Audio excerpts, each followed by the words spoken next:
Bapak Ibu yang terkasih dalam Tuhan Yesus Kristus, saya ingin menyampaikan kebenaran firman Tuhan pada saat ini. Tapi sebelumnya saya ingin mengemukakan beberapa hal berkaitan dengan pendahuluan di dalam penyampaian firman Tuhan. Kita seringkali mendengarkan hal-hal yang bersifat umum,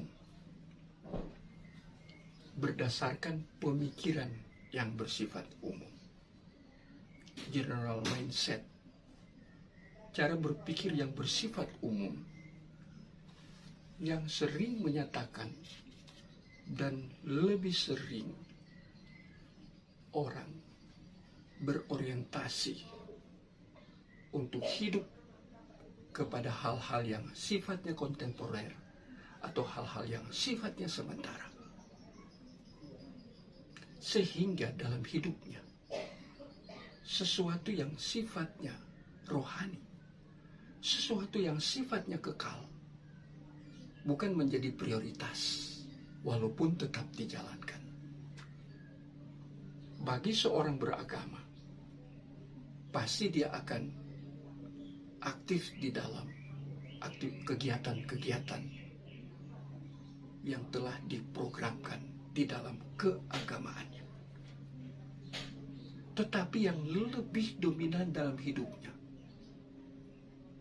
lebih kepada hal-hal yang sifatnya sementara. Memang benar kita masih hidup di dalam kesementaraan waktu, artinya dalam dunia yang sementara ini.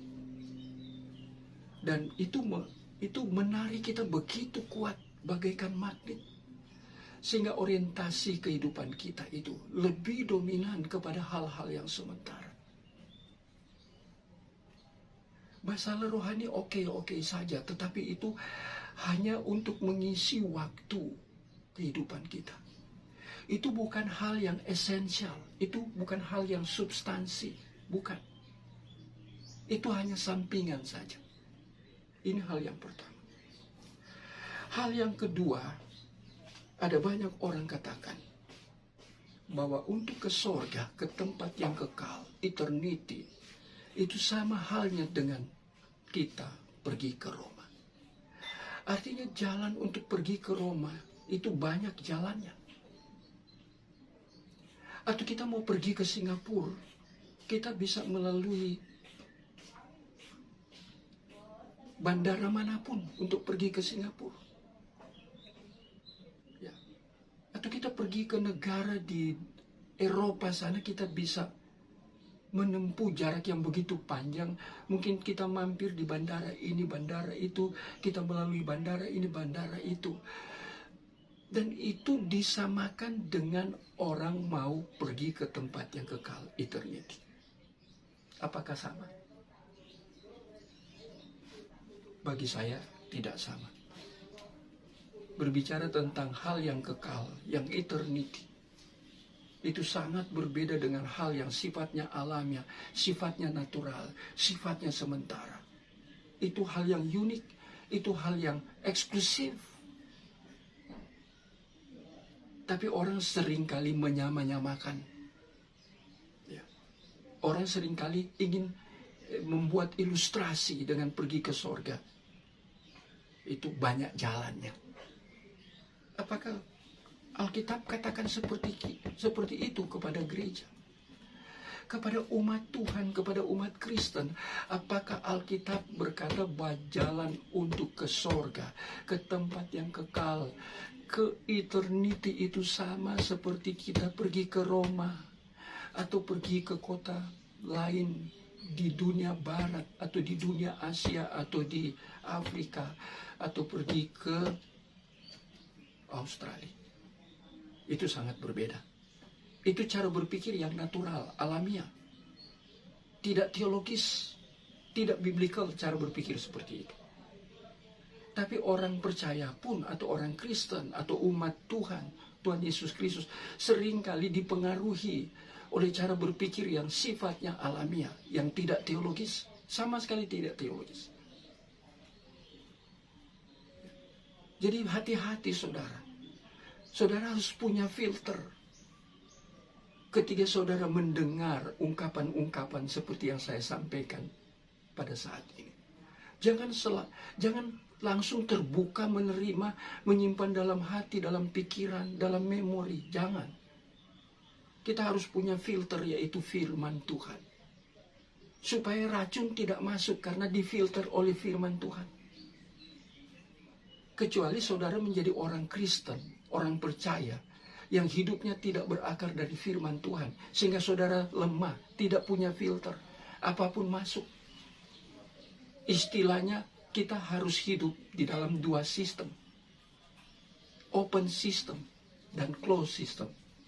Open artinya terbuka terhadap hal-hal yang benar. Saudara harus terbuka. Ya. Saudara harus imani, saudara harus percaya. Saudara harus simpan dalam hati terhadap hal-hal yang benar. Yang memang berasal dari Tuhan. Mungkin melalui orang lain. Tuhan bisa memakai siapapun. Orang percaya yang lain maksudnya. Untuk memberitahu kepada saudara. Untuk mengajarkan kepada saudara. Untuk beritakan kepada saudara. Saudara harus open mind. Atau close. Atau open system. Tapi ada yang kedua, saudara harus close system. Artinya apa close system? Artinya saudara harus tertutup terhadap pandangan-pandangan atau perspektif pribadi tertentu, orang tertentu. Karena hal-hal itu, ungkapan dia, ajaran dia, berita dia, itu akan mempengaruhi saudara dan menjebak saudara sehingga saudara tidak percaya dan tidak berakar dalam kebenaran firman Tuhan. Dan pagi hari ini saya ingin mengangkat satu tema yang sangat penting melalui satu bagian firman Tuhan yang saya sudah kenal sejak saya ada di sekolah minggu ketika saya ada di Sulawesi Utara, khususnya di kota Manado. Saya seorang anak yang rajin bersekolah minggu karena kakek saya atau opa dan oma saya, ya, adik-adik dari ibu saya, mereka orang-orang yang rajin ke gereja dan minta kepada saya sebagai cucu untuk rajin ke sekolah minggu. Sehingga bagian yang saya akan sampaikan ini sebagai dasar, basically, untuk tema yang saya akan sampaikan ini sudah dikenal di dalam kehidupan kekristenan, dalam kehidupan gereja. Ayat ini bukan ayat yang asing lagi. Ayat ini ayat yang begitu sangat akrab di dalam kehidupan bergereja. Apa ayat itu? Ayat ini terambil dari Yohanes 14 ayat yang ke-6. Saudara pasti katakan, wah, saya sudah tahu. Ya, saudara sudah tahu. Tapi bagaimana saudara mengerti Yohanes pasal 14 ayat 6? Ini yang menjadi pertanyaan saya. Saudara tahu sejauh apa pemahaman saudara terhadap Yohanes 14 ayat 6? Saya bacakan supaya saya tidak salah. Kata Yesus kepadanya, kepada siapa? Kepada Thomas yang bertanya kepada Yesus. Tunjukkanlah jalan itu. Yaitu jalan yang Yesus katakan jalan kepada Bapa. Karena Yesus akan kembali kepada Bapa. Ya, setelah dia menyelesaikan tugasnya dalam dunia ini, Yesus akan kembali kepada Bapa. Ya. Dengan polosnya Thomas katakan, ya, ayat yang ke-5, kata Thomas kepadanya, Tuhan, kami tidak tahu kemana engkau pergi. Yesus mau pergi kepada Bapa. Jadi bagaimana kami tahu jalan ke situ? Thomas tidak tahu Thomas. Ya. Mengapa Thomas tidak tahu? Karena Yesus sedang berbicara, titik poinnya kepada jalan ke surga. Saya baca ayat yang ke-6 secara lengkap. Akulah jalan dan kebenaran dan hidup. Tidak ada seorang pun yang datang kepada Bapa kalau tidak melalui aku. Sekali lagi, Yesus katakan, akulah jalan kebenaran dan hidup. Kemudian dia katakan, tidak ada seorang pun yang datang kepada Bapa kalau tidak melalui aku. Bapak Ibu sudah kenal ayat firman Tuhan ini? Sudah ada di memori Bapak Ibu? Oke. Tapi pagi hari ini saya ingin membawa bagian firman Tuhan ini secara dalam. Kita melihat bagian firman Tuhan ini ada di dalam konteks Yesus ingin menguatkan murid-muridnya. Karena dia akan pergi meninggalkan mereka. Pertama dia akan pergi ke Yerusalem untuk menderita, disalib, dia mati. Kemudian dia akan pergi ke sorga kembali kepada Bapa. Dan akibatnya karena dia sudah bersama-sama dengan murid 3,5 tahun, maka mereka akan merasa kehilangan dia. Mereka akan gelisah, mereka akan tergoncang. Karena itu ayat 1 Yesus katakan, janganlah gelisah hatimu. Jangan goncang. Kamu harus apa? Harus percaya kepada Allah. Ya. Percaya kepada Allah. Menarik, saya ingin membaca dari teks aslinya. Ayat yang ke-6 ini. Percaya kepada Allah ini ditulis di dalam ayat yang ke-6 ini, itu ya, ayat yang ke-6 dari piste eute eis ton theon. Piste eute ini berasal dari kata pistis, artinya belief, percaya. Kata pistis itu artinya percaya.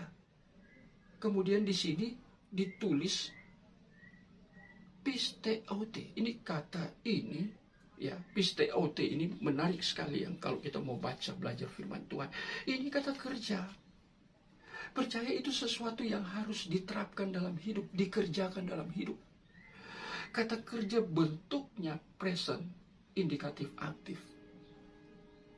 Kata percaya itu ditulis di dalam bentuk atau di dalam tenses atau tense bentuk waktu present. Indikatif aktif. Artinya apa? Percaya kepada Allah adalah sesuatu yang harus terjadi terus-menerus. Bukan di ibadah di gereja kita hadir, kita percaya. Di dalam ibadah formal. Keluar pulang ke rumah, pergi ke tempat pergaulan, pergi ke mall, pergi kemana-mana. Sudah tidak percaya. Bukan itu. Percaya itu present. Indikatif aktif. Itu artinya percaya itu harus dilakukan terus-menerus dimanapun kita berada. Tanpa henti percaya itu kepada Allah. Dan kemudian dikatakan, kai es eme pisteote. Percayalah juga kepadaku. Eme itu aku. Pisteo, percaya kepadaku. Apa artinya? Yesus sedang katakan kepada murid-murid yang dia pilih. Ketika dia berinkarnasi. Dia mengajarkan. Dia memberitakan firman kepada mereka. Dan dia katakan, percayalah kepada Allah. Percayalah kepadaku. Luar biasa kata-kata ini. Artinya apa? Yesus dan Allah itu setara. Yesus sedang mengajarkan tentang kesetaraan dia dan Allah. Allah itu metafisis, ada di sorga. Dia non-fisik. Yesus sekarang sedang berinkarnasi di dalam ensars. Yohanes 1 ayat yang ke-14. Logos itu menjadi manusia, ensars. Ya. Atau Yesus itu adalah Adam akhir atau Adam kedua. 1 Korintus pasal yang ke-15 ayat 45 sampai ayat 47. Walaupun Yesus sedang berinkarnasi, Yesus itu tetap Allah. Makanya percaya kepada Allah, percaya juga kepada Yesus. Menarik. Ya. Jadi Yesus itu setara dengan Allah. Di sini Yesus sedang mengajarkan juga tentang Tritunggal. Ada sebagian kecil umat di dunia ini dan di Indonesia yang tidak percaya kepada Allah Tritunggal.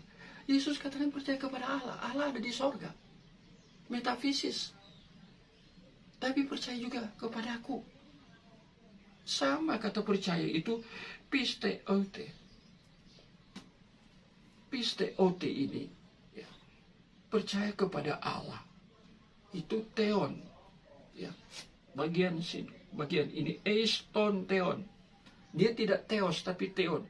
Itu artinya Allah itu di dalam kata sandang ya, tertentu, kata benda, kata sandang itu bentuk tunggal. Artinya percaya hanya kepada Allah, hanya kepada Yesus, bentuknya tunggal. Ya. Maskulin, akusatif.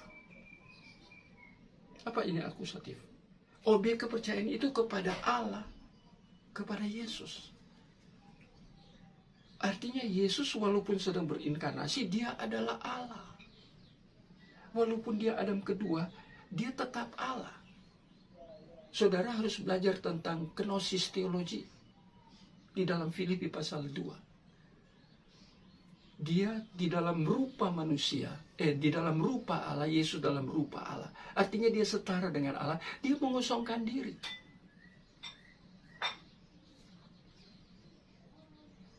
Ekeinos. Ini bahasa asli Greek, ya, Yunani.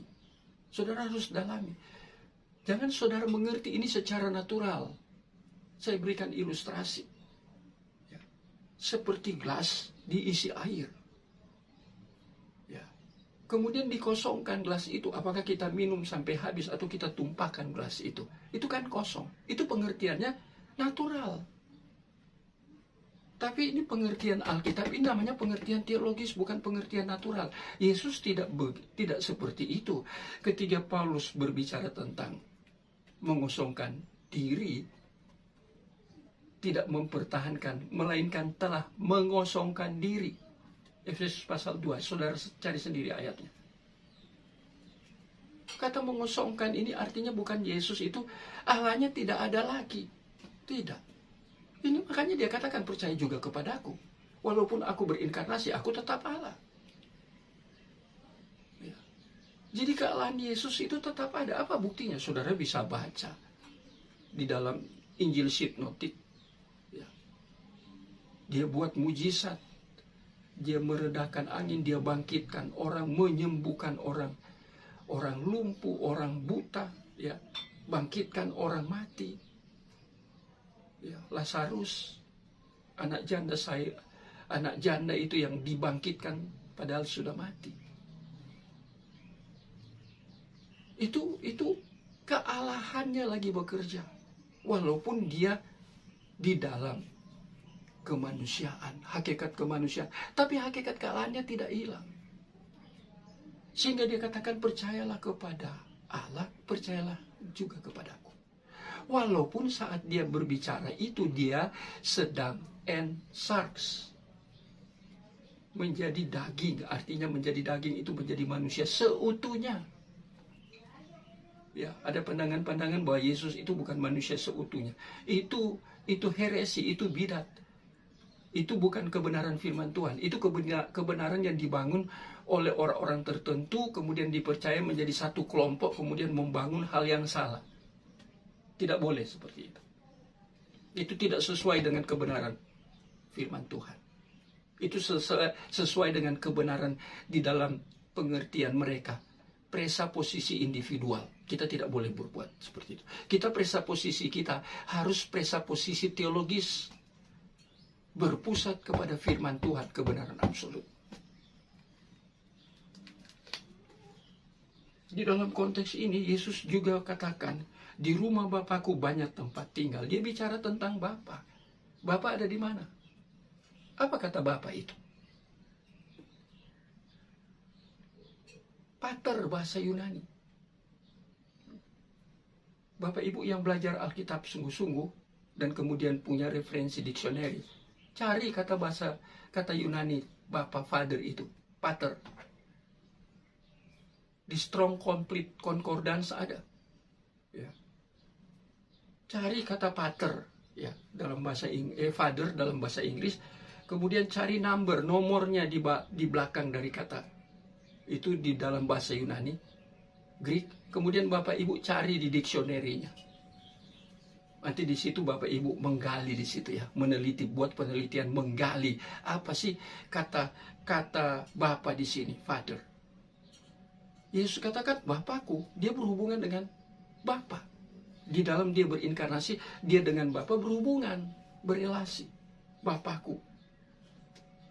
Banyak tempat tinggal. Nah, sekarang Bapa tinggal di mana? Yesus sedang berinkarnasi. Ya. Sedang jadi manusia, akhir Adam kedua. Sekarang dia katakan Bapakku banyak tempat tinggal. Tempat tinggal Bapa di mana? Tempat tinggal Allah di mana? Di surga. Dan Yesus katakan bahwa aku akan pergi ke situ untuk menyediakan tempat bagi murid-murid.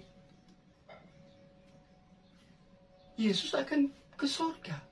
Karena Yesus tadinya berinkarnasi dari sorga, dia datang ke dunia. Di dalam rupa morfe, manusia. Ini penting. Ya. Aku pergi. Ayat yang ketiga, dan apabila aku telah pergi, sudah pergi ke sorga, ke situ, dan telah menyediakan tempat bagimu. Ini pentingnya. Aku akan datang kembali. Ini kedatangan Yesus yang kedua. Yesus sudah ada kan? Waktu Yesus ngomong ini, Yesus sedang ada di depan murid-murid, mengajarkan. Yesus katakan mau pergi, tapi aku datang kembali. Ini second coming. Yesus datang kedua kali. Kapan? Tidak ada yang tahu. Rahasia. Dia datang seperti pencuri, kata firman Tuhan. Datang kembali dan membawa kamu ke tempatku. Wah, tempat Yesus rupanya di surga. Bersama dengan Bapa. Dia akan datang, dia bawa kita ke surga. Karena itu tema yang saya berikan, hanya Yesus yang dapat membawa manusia ke surga. Sekali lagi, tema kita saat ini. Hanya Yesus yang dapat membawa manusia ke surga. Manusia tidak bisa pergi ke surga. Tidak bisa. Siapapun manusia itu. Dia tokoh agama. Apakah dia nabi, apakah dia rasul, dia tetap manusia. Tugasnya hanya sebagai nabi. Tugasnya hanya sebagai rasul. Tapi dia tetap manusia kan? Apa dia Allah? Bukan. Dia the representative of God. Dia wakil Allah. Ya. Nabi itu dia berbicara atas nama Allah. Rasul itu diutus untuk menyampaikan berita tentang Allah. Jadi dia jadi wakil. Dua ini jadi wakil Rasul Nabi. Tapi dia bukan Allah. Tapi Yesus katakan, aku yang bawa kamu ke tempatku. Tempatku di mana? Ya di sorga bersama dengan Bapa. Artinya Yesus ini Allah. Ya, ke sorga hanya melalui Yesus. Makanya hanya Yesus yang dapat membawa manusia ke sorga. Tema. Mari kita khusus melihat ayat yang ke-6. Yesus katakan kata yang pertama, akulah. Menarik, saudara. Saya tidak hanya akan menyampaikan, oh Yesus katakan akulah. Enggak. Saya ingin kita mengerti kata akulah secara dalam. Bukan hanya di kulit saja.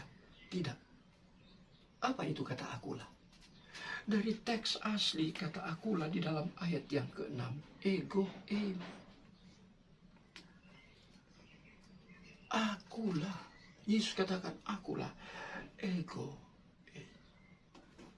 Kata ego eimi ini pertama kali muncul di mana? Apakah hanya di dalam Injil Yohanes? Ada 7 kalau kita belajar. Saya akan mengajarkan, memberitakan, membicarakan, atau mengkhotbahkan 7 perkataan ego eimi yang ada di dalam Yohanes, di seluruh Injil Yohanes. Ini baru kedua. Saya sudah menjelaskan Yohanes 10 ayat yang ke-10.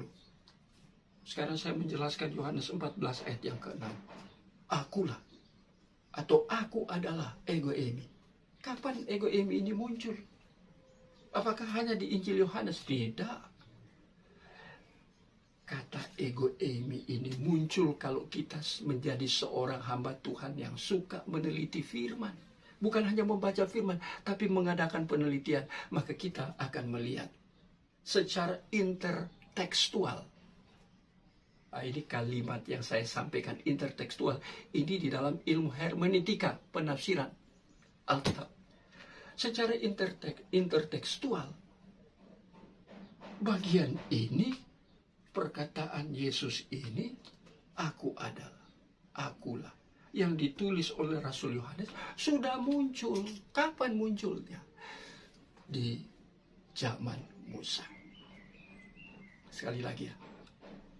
Kata ego eimi ini sudah ada sejak zaman Musa.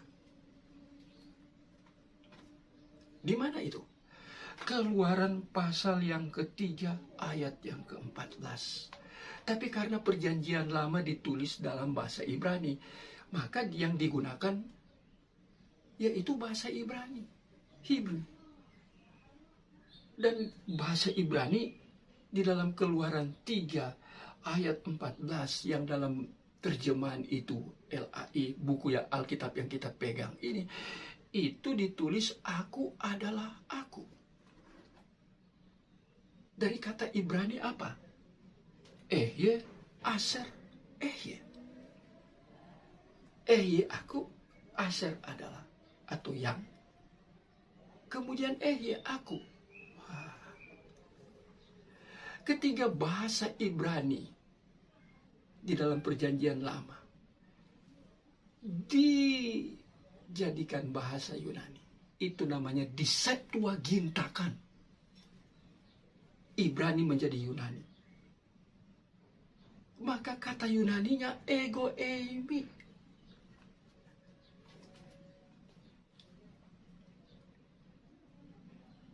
Bapak, Ibu, dan Saudara, ingat baik-baik ya. Kata ego eimi, aku adalah, sudah ditulis oleh Musa di dalam Keluaran pasal 3 ayat 14. Itu dalam konteks apa? Keluaran 3 ayat 14. Aku adalah aku. Dalam konteks ketika Tuhan berinisiatif memilih Musa dan kemudian memperkenalkan diri kepada Musa. Ketika Musa bertanya, bagaimana kalau orang Israel bertanya, siapakah yang mengutus Musa? Katakan, aku adalah aku, Allah yang mengutus. Allah itu adalah aku. Ehye, Aser Ehye, yang diseptuagintakan menjadi ego eimi. Aku adalah aku. Jadi Allah memperkenalkan diri. Jadi Yesus ini sudah ada di perjanjian lama. Aku adalah aku. Ehye, Aser Ehye, atau ego eimi di dalam bahasa Yunani artinya apa? Aku ada. Yang aku ada, aku ini dinamis, bukan statis. Allah itu hidup. Allah dalam konteks ini yaitu Allah yang belum berinkarnasi di dalam Yesus. Waktu dulu dia belum berinkarnasi, zamannya Musa, nabi-nabi di PL, dia belum berinkarnasi. Ini dia, aku adalah aku, dan dia perkenalkan diri kepada Musa. Bahwa aku adalah aku. Ahye, Aser, Ahye. Diseptuagintakan menjadi ego eimi. Jadi Yesus ini, aku hidup, aku ada, aku dinamis. Allah itu bukan Allah yang statis, Allah yang mati. Seperti ada tulisan dari Amerika oleh seorang teolog yang keliru juga. Saya pernah membaca bukunya, Dog Theology. Apa itu dog? Bukan anjing, dog itu kan anjing bahasa Inggris. Tidak, itu singkatan dari apa? Death of God, Allah mati. Memangnya Allah mati? Allah hidup, bukan mati.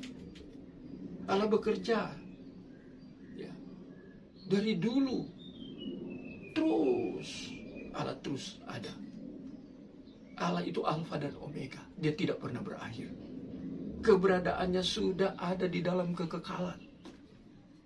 Allah itu ada dalam kekekalan, di dalam metafisis, non-fisik. Dia roh.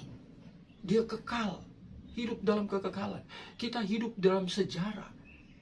Sejarah yang sifatnya kontemporer, sementara. Sejarah kita hidup dalam dunia yang sebentar lagi akan lenyap, akan hancur.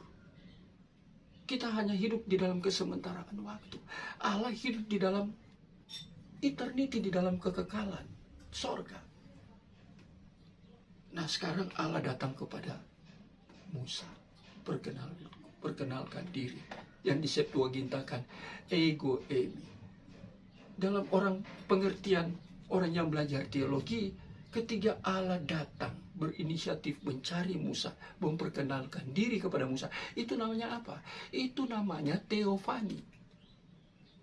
Theo itu artinya Allah, fani itu artinya Allah menampakkan diri atau Allah berbicara kepada manusia di dalam bahasa manusia, supaya manusia bisa berkomunikasi dengan Allah. Maka Allah bicara menggunakan bahasa manusia. Itu namanya antropomorfisme. Allah berbicara kepada manusia sepertinya Allah manusia, padahal dia tetap Allah. Tapi Allah bisa jadi manusia. Ya, dalam pengertian inkarnasi. Kita perlahan ya. Lebih baik perlahan tapi dalam daripada cepat tapi dangkal. Jadi Yesus katakan, aku adalah. Kata ini sudah muncul di dalam Keluaran pasal 14. Itu dalam bentuk teofani. Allah hadir di hadapan Musa. Allah berbicara dengan Musa. Musa tidak melihat bentuk Allah karena dia roh metafisis. Tapi Musa mendengar suara Allah. Di bagian lain, Allah juga pernah datang kepada Musa di dalam media semak belukar, semak berduri. Itu teofani. Tapi Allah kan bukan semak duri. Ketika itu Allah berbicara, tiba-tiba semak duri yang sedang terbakar itu kemudian tiba-tiba ada suara. Katakan kepada Musa, Musa datang menghampiri semak duri itu. Ada suara dari semak duri itu. Suara apa? Tanggalkan kasutmu Musa, karena tempat ini kudus. Artinya apa Bapak Ibu dan Saudara? Artinya Allah sedang datang kepada Musa, mau berbicara kepada Musa menggunakan media, yaitu semak duri yang ada apinya keluar dari semak duri. Ya, itu juga harus dijelaskan secara eksegese lebih dalam lagi.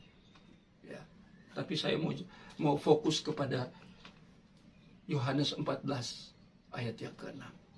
Cuman saya harus mengambil intertekstualnya secara hermeneutika, supaya kita diberi pengertian bahwa bagian ini tidak hanya muncul di dalam Yohanes 14 ayat yang ke-6, melainkan sudah ada di perjanjian lama. Dan teofani ini Yesus, pribadi yang kedua, yang menyatakan diri, membukakan diri, yang mengambil inisiatif untuk memperkenalkan diri. Ini teofani. Nanti teofani ini menjadi kristofani. Artinya Kristus yang menampakkan diri. Dalam bentuk apa? Dalam rupa apa? Morfe apa? Filipi katakan, morfe, rupa. Yohanes menulis di dalam rupa and sarx. Yohanes 1 ayat 14. Bapak Ibu harus baca Yohanes 1 ayat 1. Pada mulanya adalah firman. Firman di situ logos. Pada mulanya ini dalam kekekalan, arke. Pada mulanya adalah firman. Firman itu bersama-sama dengan Allah. Dan firman itu Allah. Firman itu bersama dengan Allah. Ada Allah, ada firman. Dan dikatakan firman yang bersama dengan Allah, dia adalah Allah.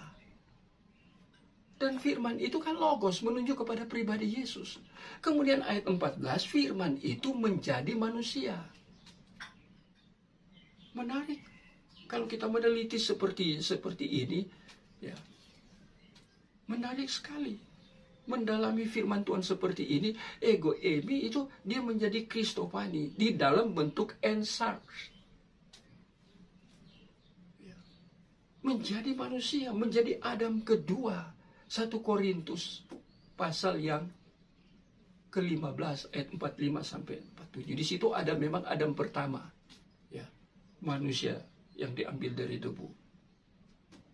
Tapi di situ ada Adam kedua atau Adam akhir. Di dalam ayat 47, Adam kedua berasal dari sorga. Adam kedua itu siapa?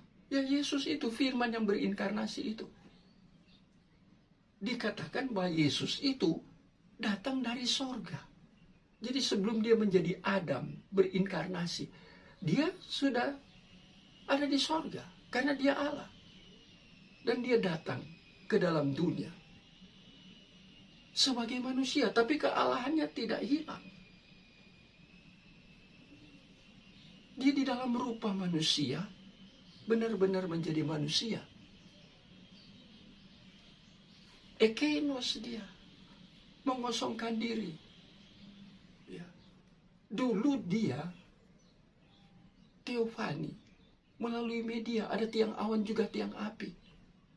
Ketika orang Israel dituntun keluar, Allah hadir di situ dalam bentuk tiang awan, tiang api. Pada pagi terus, siang terus, itu di dalam bentuk tiang awan. Untuk menuntun orang Israel di padang gurun menuju tanah Kanaan. Allah harus menuntun orang Israel. Dia ambil inisiatif menuntun. Malam hari, karena gelap gulita di padang gurun, tidak ada lampu. Maka Allah jadi lampunya, tiang api. Dia berjalan di depan, orang Israel ikut. Dipimpin oleh Musa, semua ikut. Ini namanya teofani, Allah hadir. Siapa itu yang hadir itu teofani itu? Itu yang hadir itu Yesus. Yesus itu teofani. Maka menjadi Kristofani. Di dalam ensarx. Di dalam Adam akhir, Adam kedua yang datang dari sorga, kata Paulus. Dalam 1 Korintus pasal yang ke-15, ayat yang ke-47. Begitu saya baca ya. Supaya tidak salah ya. Lebih baik baca. Selalu lebih baik baca. Kadang saya menyampaikan hanya substansinya atau esensinya. Lebih baik saya baca. Ayat 47. Manusia pertama berasal dari debu tanah dan bersifat jasmani. Lihat ya. Jadi Adam pertama itu diciptakan dari debu. Sifatnya jasmani. Seterusnya ayat 47. Manusia kedua berasal dari sorga. Siapa tuh manusia kedua dari sorga? Ada rasul dari sorga? Nggak ada. Ada nabi dari sorga? Nggak ada. Semua rasul nabi, siapapun, itu terbuat seperti Adam. Adam mulanya terbuat dari debu. Ya, debu tanah. Kemudian dihembuskan nefas, maka dia menjadi makhluk hidup. Belum ada dosa pada saat itu. Kemudian kelanjutan dari Adam setelah Hawa diambil dari Adam, yaitu diberkati dan Tuhan perintahkan beranak cuculah. Cara beranak cuculah apa? Itu baca di Mazmur 139. Ya. Hubungan biologis, Mazmur 139. Hubungan biologis antara suami dan istri, Mazmur 139. Menarik. Ya, saya bacakan. Ayat yang ke-13. Sebab, ini kata Daud ya, ini Mazmur Daud. Sebab engkaulah yang membentuk buah pinggangku dan menenun aku dalam kandungan ibuku. Membentuk buah pinggangku. Ini memang harus diekseges ya, didalami. Apa maksudnya membentuk buah pinggangku? Kemudian apa maksudnya menenun aku dalam kandungan? Ini tidak boleh ditafsirkan secara harafiah, tidak boleh. Ya. Tapi saya tidak fokus ke sini, hanya melihat intertekstual teks yang menyatakan siapa manusia kita ini. Kita keturunan Adam, tapi kemudian kita bisa beranak cucu. Ya, ada perkembangan manusia dari Adam dan Hawa. Itu melalui ini peristiwa ini di dalam kandungan. Karena dua orang tua kita hubungan biologis, bapak dan ibu, ayah dan ibu. Ya, dan itu ikut campur siapa di situ? Engkaulah Tuhan. Huruf besar engkau. Tuhan di sini, Allah di sini ya ikut campur. Ya. Jadi kita lihat di sini ya. Yesus itu Adam yang datang dari sorga. Yesus itu benar-benar Adam, manusia, benar-benar manusia. Ada pengajaran yang katakan bahwa Yesus itu bukan manusia seperti kita. Enggak, Yesus manusia seperti kita. Buktinya apa? Ya kita pasti sudah tahu yang belajar Alkitab sungguh-sungguh ya. Yang baca firman Tuhan, serius meneliti, pasti tahu. Ya. Sebagai manusia dia bisa lapar, dia haus, dia tertidur. Ya. Sebagai manusia. Ya. Dia bisa berdarah. Ya, ketika ditusuk dengan tombak. Kepalanya dimakutai berduri, dia bisa capek ketiduran. Itu dia jadi manusia, benar-benar manusia. Tapi ada teologi yang katakan, oh dia tidak benar manusia. Nah, itu teologi ngawurisme. Yesus benar-benar manusia. Ya. Jadi akulah di sini ego eimi, kembali kepada ego eimi. Ya. Di dalam teks Yohanes 14 ayat yang ke-6. Itu menunjuk kepada Yesus. Dan ketika dia katakan ego eimi, itu artinya dia adalah Allah. Dan dia sudah ada dan memperkenalkan diri kepada pemimpin Israel, yaitu Musa. Camkan ini baik-baik. Jadi ada orang-orang di luar agama kita yang katakan Yesus itu bukan Allah. Yesus itu bukan Tuhan. Wah, kita bisa buktikannya. Itu untuk kristologi ya, membahas tentang ketuhanan dari Yesus. Ya, wah kita bisa bahas. Tapi kalau saya bahas semua di sini kan terbatas ya waktu ya untuk saya menyampaikan firman Tuhan ini. Ya. Dari sini kita sudah bisa melihat siapa Yesus ketika dia katakan ego eimi, dan itu sudah ada di dalam kitab Keluaran 3 ayat 14. Itu berarti dia sedang menyingkapkan dirinya, membuka dirinya. Bahasa Yunani apokaliptis, menyatakan diri, bukan pernyataan, bukan statement, tapi menyatakan. Menyatakan itu artinya membuka selubung. Tadinya selubung itu tertutup sehingga di balik selubung itu orang tidak tahu. Sekarang selubung itu dibuka. Membuka tudung, tudung itu tertutup. Di balik tudung itu ada sesuatu yang kita tidak tahu. Itu harus dibuka supaya tahu. Yesus katakan ego eimi, artinya aku ini. Aku adalah aku. Aku ini Allah. Aku datang dari sorga sebagai Adam di dunia ini. Tapi aku datang dari sorga. Tapi Adam pertama dari debu. Dari sorga, dari tempat yang kekal.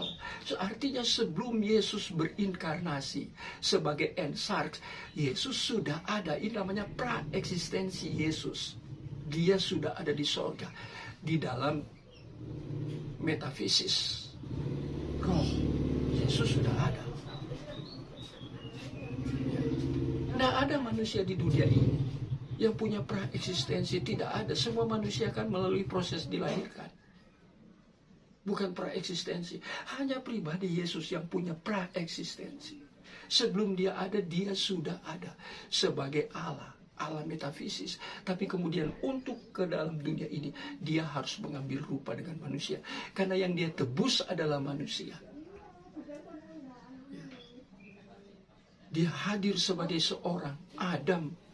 Akhir Adam kedua. Ensarx. Daging di dalam daging, sarx itu daging. Yesus sudah ada. Makanya dia katakan, akulah, aku atau aku adalah. Waduh, dalam sekali ya, dalam sekali. Kalau kita mau belajar serius, dalamnya seperti ini. Ego eimi. Yang kedua, ya, aku adalah apa Bapak Ibu? Aku adalah jalan, kebenaran dan hidup dan seterusnya. Aku adalah jalan. Kata jalan saya bacakan di sini di dalam manuskrip, ya, salinan Greek, ya, ini. Kata jalan ini hodos, ego emi, hodos. Hodos di sini ditulis dalam bentuk tunggal. Artinya apa? Ego emi adalah jalan satu-satunya. Tidak ada jalan lain. Yesus itu adalah jalan satu-satunya. Hodos, hodos.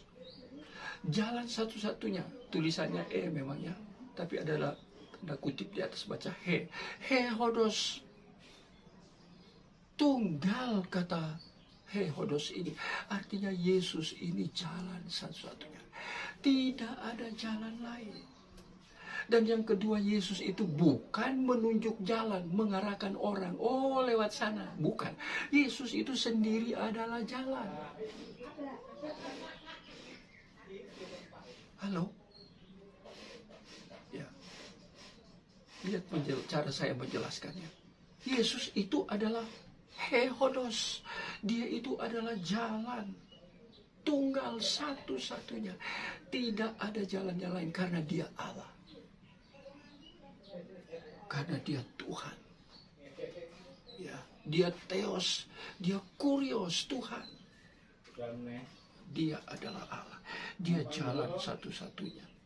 Bapak Ibu bisa lihat kata hodos ini di dalam A Concise Greek English Dictionary of New Testament. Bisa dalami di situ, bisa teliti di situ, bisa juga teliti di bagian lain yang lain seperti Strong Concordance, Strong Executive Concordance, bisa Bapak Ibu teliti. BDB juga, Brown Driver Briggs Dictionary yang begitu bagus.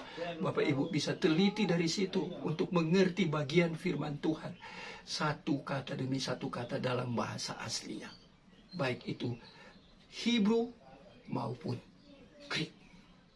Jadi kita lihat kembali ke sini, hodos itu tunggal satu-satunya, tidak ada banyak jalan. Mengapa Yesus harus katakan bahwa dia Allah sendiri? Ya. Mengapa? Dia sedang memperkenalkan diri. Karena manusia sudah tidak mengenal Allah lagi.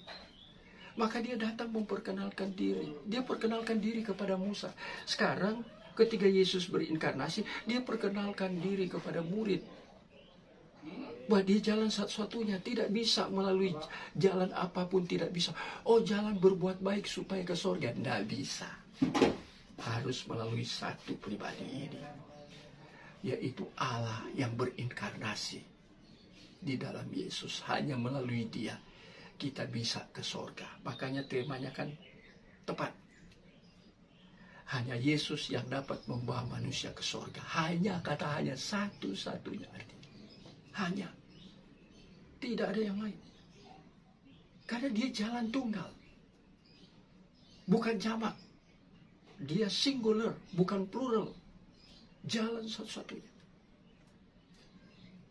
Manusia ini harus percaya kepada Yesus seperti Yohanes 1 ayat yang pertama. Yohanes pasal 14 ayat yang pertama. Percayalah kepada Allah, percayalah kepada aku. Ego eimi, kita harus percaya dia Allah. Dan dialah yang sanggup memberi jalan untuk ke surga. Hanya dia. Mengapa hanya dia? Manusia tidak mampu, siapapun manusia itu. Saya ingin membaca Roma pasal yang ketiga, ayat yang ke-11, ayat yang ke-12. Roma pasal ketiga, ayat 11-12 ini dikutip oleh Rasul Paulus dari Mazmur pasal yang ke-14, ayat 1 sampai ayat yang ke-3. Tapi saya baca ayat yang ke-10. Seperti ada tertulis itu grafi. Firman Tuhan ini kan tertulis. Seperti ada tertulis. Tertulis di mana? Tertulis di dalam Mazmur 14. Karena ini kutipan dari Rasul Paulus kepada tulisan di Mazmur 14 ayat 1 sampai 3. Iya. Bunyinya demikian, tidak ada yang benar, seorang pun tidak.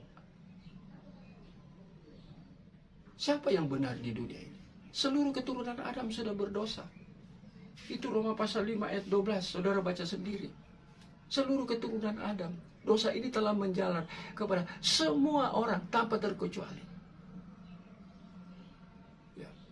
Orang yang sudah dilahirkan zaman PL, zaman PB, zaman sekarang, bahkan orang yang akan dilahirkan kembali, semua sudah berdosa, tidak ada yang tidak berdosa. Semua orang. Yang ayat ke-11, tidak ada seorang pun yang berakal budi, tidak ada seorang pun yang mencari Allah. Nah, lihat. Manusia ini jadi bodoh, tidak berakal budi. Tidak ada seorang pun jadi bodoh. Bodoh karena apa? Karena dosa. Dosa ini memperbudak manusia sehingga dia tidak tahu jalan. Kita jadi budak dosa. Yohanes pasal 8 ayat 34. Ya. Tidak ada seorang pun yang berakal budi. Tidak ada seorang pun yang mencari Allah. Mencari Allah yang benar. Mencari Allah sang kebenaran. Di dalam Yesus nggak ada. Harus Yesus yang datang ke dalam dunia. Cari orang berdosa. Sama seperti Yesus di dalam konteks zamannya Musa. Yesus harus cari Musa. Yesus beritahu melalui Musa bahwa dia akan menuntun umat Israel untuk keluar dari perbudakan. Keluar dari perbudakan, dari dulos, budak dosa. Dan itu diulangi lagi di dalam Yohanes pasal 8 ayat 34. Dan ini perkataan Yesus langsung ketika dia mengajar, berbicara. Ya, Yohanes pasal 8 ayat 34 yang bunyinya demikian. Kata Yesus kepada mereka, aku berkata kepadamu, sesungguhnya setiap orang yang berbuat dosa adalah hamba dosa. Hamba dosa. Setiap orang, setiap pribadi. Pribadi siapa? Pribadi yaitu setiap pribadi. Keturunan Adam. Yang semuanya tidak benar, kata Paulus dalam Roma pasal 3 tadi. Semuanya sudah tidak mencari Allah. Sehingga Yesus harus datang. Di dalam rupa manusia morfe. Filipi pasal 2. Yesus harus datang. Menunjukkan jalan. Dia itu jalan sendiri. Hodos. Tanpa dia menunjukkan jalan. Keliru jalan yang diambil. Ya. Tanpa percaya kepada dia. Ya. Hanya percaya kepada Rasul, kepada Nabi. Mereka bukan jalan. Mereka adalah representative of God.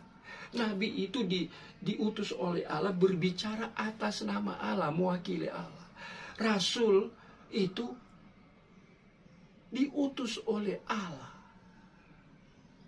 Rasul, apostolos, apostole, rasul, diutus oleh Allah untuk menyampaikan firman Tuhan, memproklamirkan kabar kebenaran, memperkenalkan Yesus yang adalah Allah, ego eimi itu sendiri.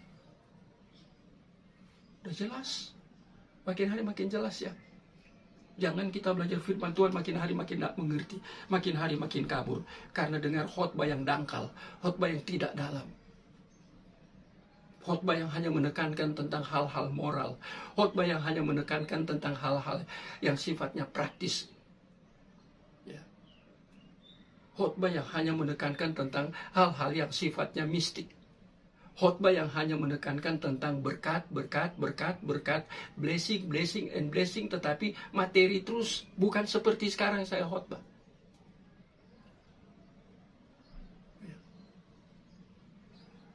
Jadi Yesus itu hodos. Jalan satu-satunya. Kalau tidak ada dia, manusia tidak mengenal jalan. Karena jalan harus melalui Yesus. Tidak bisa melalui apapun. Siapapun. Hanya dia satu-satunya jalan. Halo? Mengerti? Karena itu engkau harus sungguh-sungguh percaya kepada ego eimi ini. Yesus, aku adalah aku. Harus percaya kepada dia. Dia yang berinkarnasi dalam rupa manusia. Harus tetap percaya dia. Dia itu Allah. Dia itu jalan. Hanya Allah yang bisa menyelesaikan dosa. Artinya itu. Hanya Allah yang bisa menunjukkan jalan. Hanya Allah di dalam Yesus yang berinkarnasi itu. Tidak ada yang lain. Saya mengulang-ulangnya ini. Kalimat ini penting.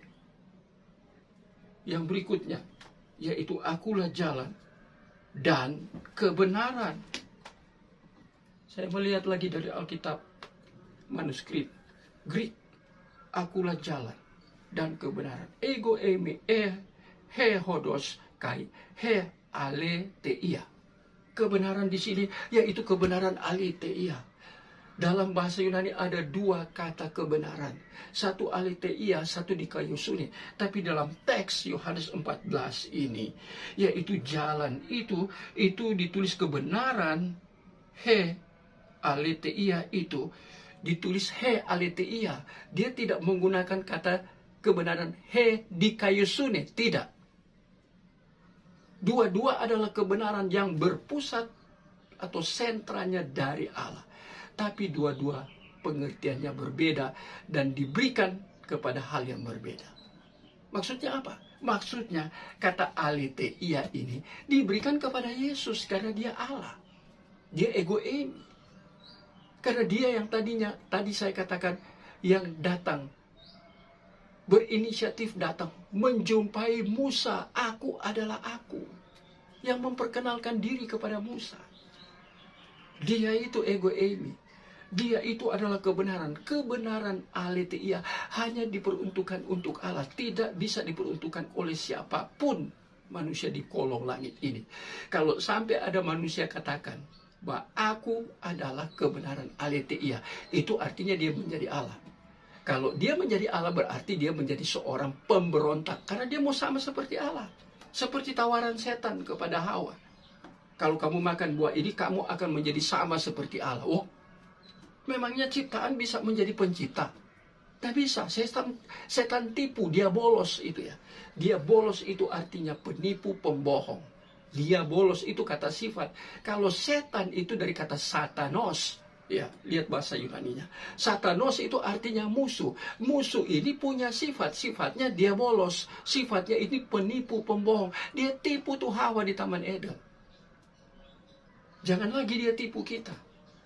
Kita harus belajar kebenaran supaya kita pegang kebenaran. Ketika dia datang, jangan seperti Hawa, kita dijebak, kita dijerumuskan karena ditipu kita dan kita percaya kepada penipuan dari setan. Jadi kebenaran aletheia ini hanya diperuntukkan untuk Allah, tidak boleh diperuntukkan kepada manusia. Dia itu kebenaran yang sifatnya absolut mutlak.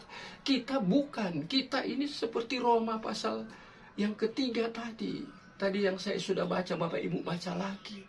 Tidak ada seorang pun yang benar. Nggak ada, semua sudah berdosa. Jadi budak dosa. Yesus katakan, Yohanes 8 ayat 34 tadi. Jadi tidak ada yang benar lagi. Jadi kita bukan kebenaran mutlak aletheia. Kita ini yang kedua kebenarannya itu dikaiosune. Kebenaran yang diberikan. Kebenaran yang dianugerahkan. Tadinya kita orang yang tidak benar. Tidak ada seorang pun yang benar. Sekarang Yesus datang. Membenarkan kita. Atau kita dibenarkan kata kerja. Dari tadi yang tidak benar menjadi benar. Kalau Yesus itu kebenarannya sifatnya itu melekat. Namanya Allah, tidak pernah buat salah. Dia Allah, Maha Suci, Maha Kudus. Dia Maha semuanya. Dia itu benar. Kebenaran sejati. Manusia ini tidak ada seorang pun yang benar. Seorang pun tidak ada yang benar. Semua sudah dibelenggu dosa. Nah sekarang kebenaran itu diberi oleh sang kebenaran sejati. Sang kebenaran aletheia, yaitu kebenaran yang datang dari Allah. Yesus itu Allah, ego eimi itu. Dari kata ahye, eser, itu sekarang diberi kepada kita. Supaya kita dibenarkan. Ini kata kerja. Dari tadi yang tidak benar, dibenarkan. Ya. Jadi kita lihat di sini.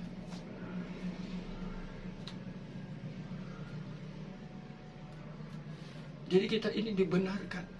Bukan kita sang